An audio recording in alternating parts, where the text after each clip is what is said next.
Assalamualaikum warahmatullahi wabarakatuh. Nama saya Dita Yuningrum, NIM saya 400-205-206-547.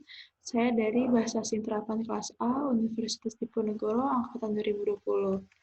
Saya akan menjelaskan makalah agama tentang perceraian. Latar belakang. Kompilasi hukum Islam merumuskan bahwa tujuan perkawinan adalah untuk mewujudkan kehidupan rumah tangga yang sakinah, mawaddah, dan warahmah, yaitu rumah tangga yang tentram, penuh kasih sayang, serta bahagia lahir dan batin. Rumusan ini sesuai dengan firman Allah SWT. Artinya, dan di antara tanda-tanda kekuasaannya, ialah dia menciptakan untukmu istri dari jenismu sendiri, supaya kamu cenderung dan merasa tentram kepadanya, dan dijadikannya di antaramu rasa kasih sayang. Sesungguhnya, pada yang demikian itu benar-benar terdapat tanda-tanda bagi kaum yang berpikir. Quran Surat Ar-Rum 21. Tujuan perkawinan tidak hanya terbatas pada hal-hal yang bersifat biologis yang menghalalkan hubungan seksual antara kedua belah pihak, tapi lebih luas meliputi segala aspek kehidupan rumah tangga, baik lahiriah maupun batiniah. Sejalan dengan tujuannya, perkawinan memiliki sejumlah hikmah dan keuntungan bagi yang melakukannya. Rumusan masalah. Mengingat begitu luasnya aspek-aspek ihwal perceraian, maka di makalah ini kami membatasi pembahasan sebagai berikut. Bagaimana tinjauan konseptual mengenai perceraian? 2. Faktor apa saja yang menyebabkan maraknya perceraian? 3. Apa kiat untuk menghindari atau mencegah perceraian? Tujuan penulisan. Tujuan penulisan makalah ini adalah untuk memahami tinjauan konseptual mengenai perceraian. 2. Untuk mengetahui faktor penyebab maraknya perceraian.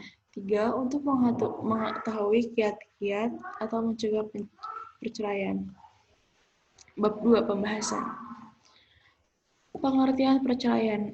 Menurut Kamus Besar Bahasa Indonesia, perceraian diartikan sebagai pisah, putusnya hubungan suami istri, talak. Secara harfiah, pengertian perceraian atau talak adalah pemutusan terhadap ikatan pernikahan secara agama dan hukum. Sedangkan secara istilah syara adalah melepaskan ikatan pernikahan atau perkawinan dengan kalimat atau lafaz yang menunjukkan talak atau perceraian. Dalam syariat, cerai atau talak adalah melepaskan ikatan perkawinan atau putusnya hubungan perkawinan antara suami dan istri dalam waktu tertentu atau selamanya.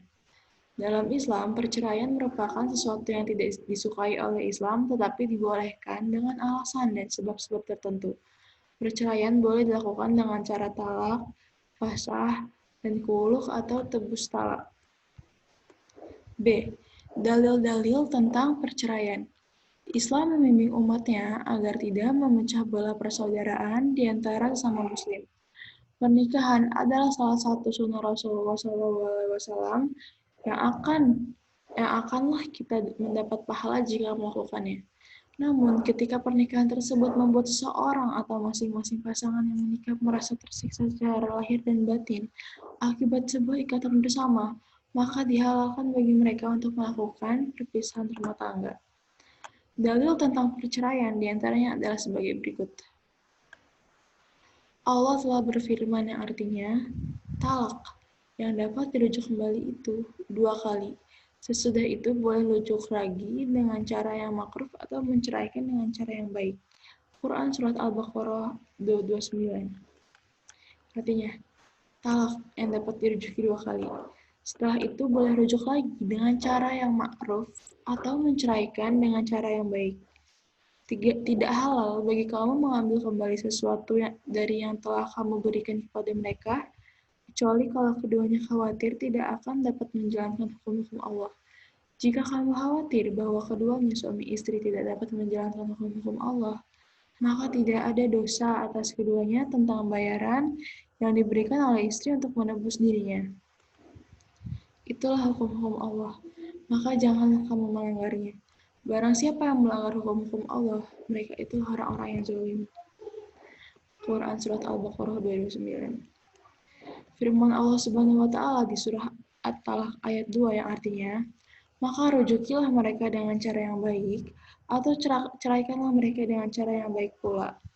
Rasulullah SAW pernah bersabda, talak adalah sesuatu yang halal yang paling dibenci oleh Allah. 4. Juga hadis Rasulullah SAW, ada 3 perkara yang sesungguhnya adalah kesungguhan serius dan guraunya main-main adalah kesungguhan serius, yaitu perceraian, nikah, dan rujuk. Ada landasan positif atau negara yang mengenai perceraian diatur dalam Undang-Undang Nomor 1 Tahun 1974 tentang perkawinan. Undang-undang perkawinan ini tidak memberikan definisi mengenai perceraian secara khusus.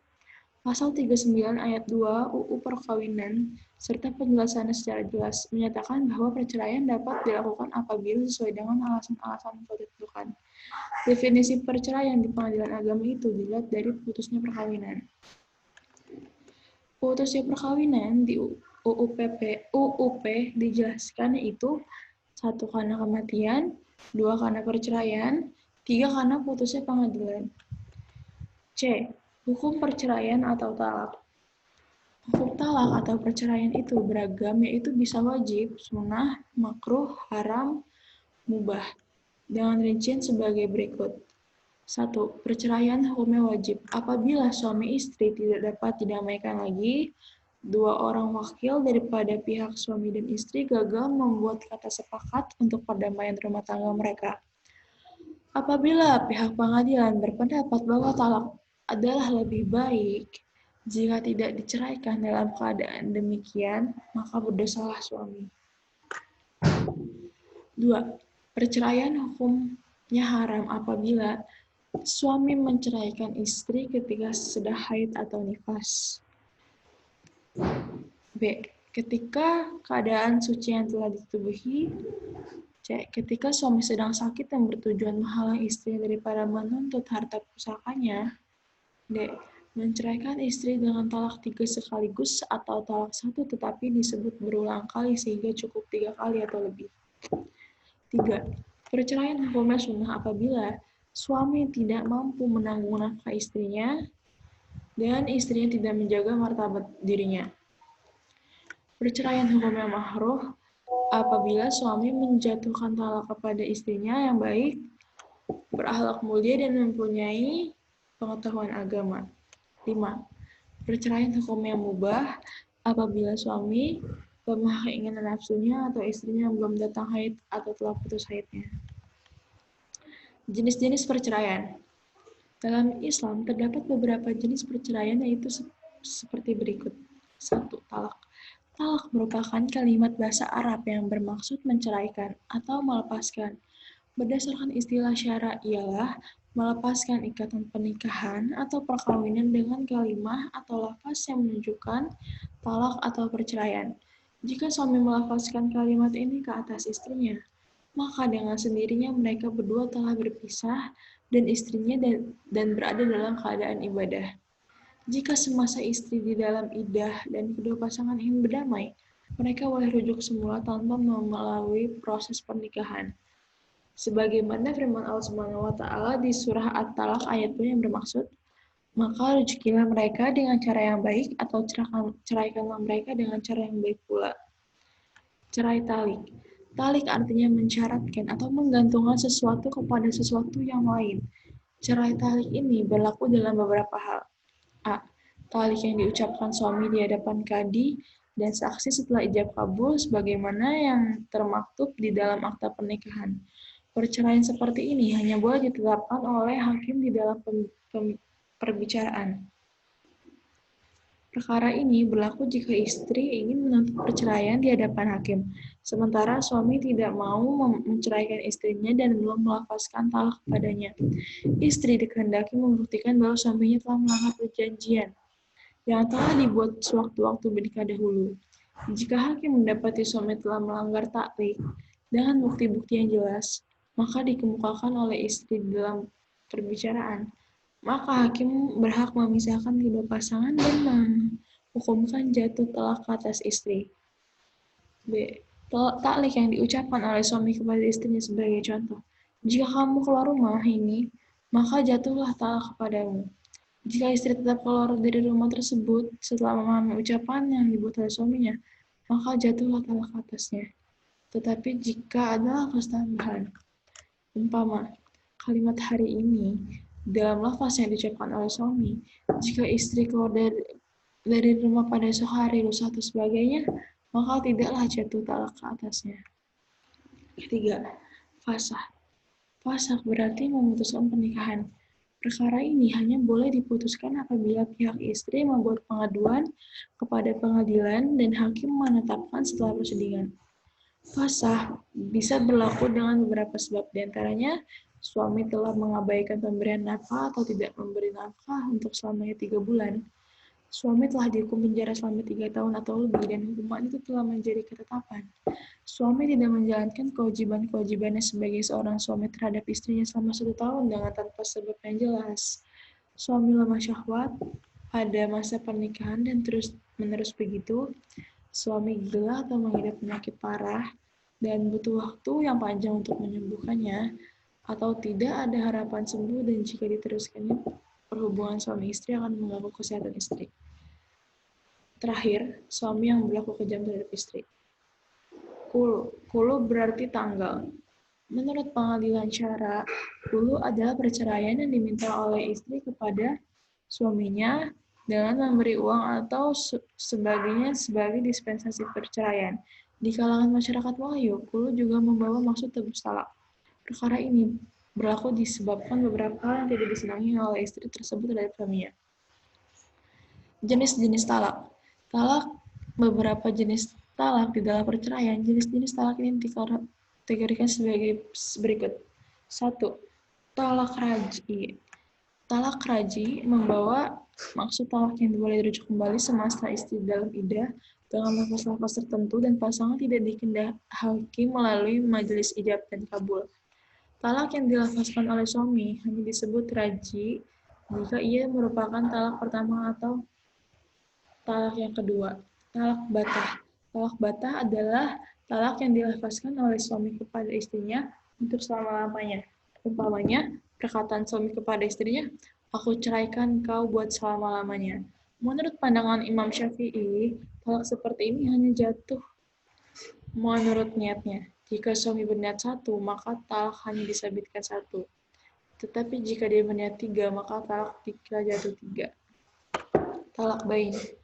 Talak bain dibagi menjadi 2, yaitu talak bain kubro adalah talak yang telah berlaku kepada pasangan tersebut sebanyak 3 kali, yaitu suami telah menceraikan istrinya sebanyak 3 kali. Pasangan ini tidak boleh rujuk atau menikah semula untuk selama-lamanya, melainkan istri tersebut menikahi lelaki lain dan mereka hidup sebagai suami istri yang sah. Jika ditakdirkan istri ini berpisah dengan suaminya kedua, maka suami keduanya meninggal dunia, maka barulah suami pertamanya berhak menikahi bekas istrinya ini. Talak bain. Sugro adalah talak yang telah diucapkan oleh suami kurang dari 3 kali, tetapi pasangan tidak boleh rujuk kembali melainkan dengan pernikahan yang baru, walaupun istri yang dalam iddah. 4. Menjatuhkan talak 3 sekaligus. Di zaman Nabi SAW dan Abu Bakar, talak yang dijatuhkan 3 dalam satu waktu dihukum hanya jatuh sekali saja. Tetapi semasa Sayyidina Umar ibn Khattab menjadi khalifah, beliau telah menghukumkan jatuh ketiga-tiga talak sekaligus. Keputusan ini dibuat oleh Sayyidina Umar karena pada zamannya itu masyarakat amat mempermudah lafaz talak yang dibuat. Bila berlaku perkara seperti ini, hakim pengadilan akan membicarakan ke pasangan tersebut dan memutuskan hukum talaknya. 5. Talak sunni. Talak sunni adalah talak yang mengikut sunnah Nabi SAW, yaitu seorang suami menceraikan istrinya di saat ia telah suci dari haid dan sebelum mereka bersatu. Lalu suami melafazkan talak di depan 2 orang saksi. 6. Talak bid'i. Talak bid'i adalah talak yang diucapkan oleh suami ketika istri dalam keadaan berikut. Talak diucapkan oleh suami sedang istri huzur. Talak diucapkan oleh suami saat istri sedang dalam nifas. Talak diucapkan oleh suami sedang istri dalam keadaan suci tetapi suami telah bersatu dengannya. Iddah. Iddah adalah masa iddah adalah istilah yang diambil dari bahasa Arab dari kata al-iddah yang bermakna perhitungan. Dinamakan demikian karena seorang menghitung masa suci atau Bulan secara umum adalah menentukan selesainya masa idah. Menurut istilah para ulama, masa idah ialah sebutan atau nama suatu masa di mana seseorang wanita menanti atau menangguhkan perkawinan setelah ia ditinggalkan mati oleh suaminya dan setelah diceraikan baik dengan menunggu kelahiran bayinya atau berakhirnya beberapa bulan yang sudah ditentukan. Iddah talak adalah iddah disebabkan perceraian. Istri-istri yang telah ditalak oleh suami mereka terbagi menjadi 4 golongan. Pertama, istri-istri yang telah dicampuri suaminya tetapi belum habis haid, maka iddah mereka adalah sebanyak 3 kali suci. Kedua, istri-istri yang telah dicampuri suami mereka tapi sudah putus haid karena sudah tua, iddah mereka adalah selama 3 bulan 10 hari. Istri-istri yang belum balik, maka iddah mereka adalah 3 bulan. Lalu istri-istri mereka yang belum dicampuri oleh suami mereka, maka tiada iddah bagi mereka. 2. Iddah hamil. Iddah hamil adalah iddah bagi istri yang diceraikan semasa sedang hamil. Iddah istri ini adalah sampai dia melahirkan anak. 3. Iddah wafat. Iddah wafat adalah iddah bagi seorang istri yang kematian suaminya. Iddahnya adalah 4 bulan 10 hari. 4. Al-Ihdad. Al-Ihdad bermaksud membatasi diri seorang istri dari memakai perhiasan, pakaian yang bagus-bagus, atau harum-haruman sewaktu kematian suami atau anaknya atau mereka-mereka yang akrab. Jika beliau kehilangan suami, maka iddahnya adalah selama 4 bulan 10 hari, dan jika yang menikah adalah anaknya atau ahli keluarganya yang akrab, maka waktunya selama 3 hari. Rukun perceraian atau talak. Ada 2 faktor dalam perceraian, yaitu suami dan istri. Masing-masing ada syarat sahnya perceraian. 1. Rukun talak bagi suami. 1. Berakal sehat. 2. Balik. C. Dengan kemauan sendiri. 2. Rukun talak bagi istri. Akad nikah sah dan belum diceraikan dengan talak 3 oleh suaminya. Lafaz talak. Ucapan yang jelas menyatakan perceraiannya dan yang sengaja, bukan paksaan. Faktor-faktor penyebab perceraian. Permasalahan di dalam rumah tangga ini seringkali terjadi. Mungkin memang sudah menjadi bagian dalam lika-liku kehidupan di dalam rumah tangga, dan dari sini kita akan mengambil contoh yaitu kasus perceraian. Yang kerap kali menjadi masalah dalam rumah tangga, beberapa faktor sebagai berikut. 1. Kesetiaan dan kepercayaan. 2. Komunikasi. 3. Ekonomi. 4. Pernikahan tidak dilandasi rasa cinta. 5. Harapan tidak realistis. 6. Power dalam perkawinan. 7. Konflik peran. 8. Cinta meredup. 9. Seks. Dan 10. Affair atau orang ketiga. Kiat-kiat menghindari perceraian. Proses menghindari perceraian adalah sesuatu yang harus dimulai pada awal dari sebuah hubungan. Banyak orang yang mencari topik seperti ini karena bagaimanapun juga banyak orang yang merasa takut kehilangan pasangan mereka. Apalagi jika sudah mempunyai anak. Bukan hanya suami atau istri yang menjadi korban, akan tetapi anak lain menjadi korban terberat akibat perceraian rumah tangga. Dalam sebuah keluarga tidak lepas dari suatu masalah. Dari permasalahan itu, banyak orang yang memutuskan untuk mengakhiri hubungan mereka atau bercerai. Kebanyakan pada saat itu hanya ego yang mereka gunakan, tanpa melihat dampak buruk dari perceraian itu sendiri. Untuk itu, kita harus waspada dan segera mungkin untuk mencari langkah-langkah untuk menghindari sikap dan perilaku yang menyebabkan perceraian. Cara untuk menghindari perceraian yaitu, tanamkan pada diri dan keluarga Anda bahwa perkawinan adalah komitmen yang serius dan tidak bisa dianggap enteng. 2. Pastikan bahwa pasangan Anda tahu bahwa mereka adalah prioritas utama dalam hidup. 3. Menjaga komunikasi antar pasangan. Keterbukaan dalam segala hal membantu Anda dalam menghindari permasalahan dalam keluarga. 4. Kesampingkan ego pribadi, jangan memaksa diri selalu benar dan selalu menghidupkan pasangan. 5. Ingatlah anak, cobalah ingat anak-anak, buah cinta kasih. 6. Jika mengalami ketakutan, coba untuk mengenang memunculkan memori pada saat menikah dulu. 7. Cemburu dan selingkuh. Bukan barang baru bahwa banyak perselisihan terjadi gara-gara rasa cemburu, yang lebih sering berakar dari salah tafsir kurangnya keterbukaan. Kesimpulan, dalam mengurangi bahtera rumah tangga akan selalu ada cobaan dan rintangan yang menghadang. Cobaan itu bisa jadi kecil, bisa jadi juga sangat teramat besar. Tak jarang cobaan itu membuat hubungan suami istri menjadi tidak harmonis.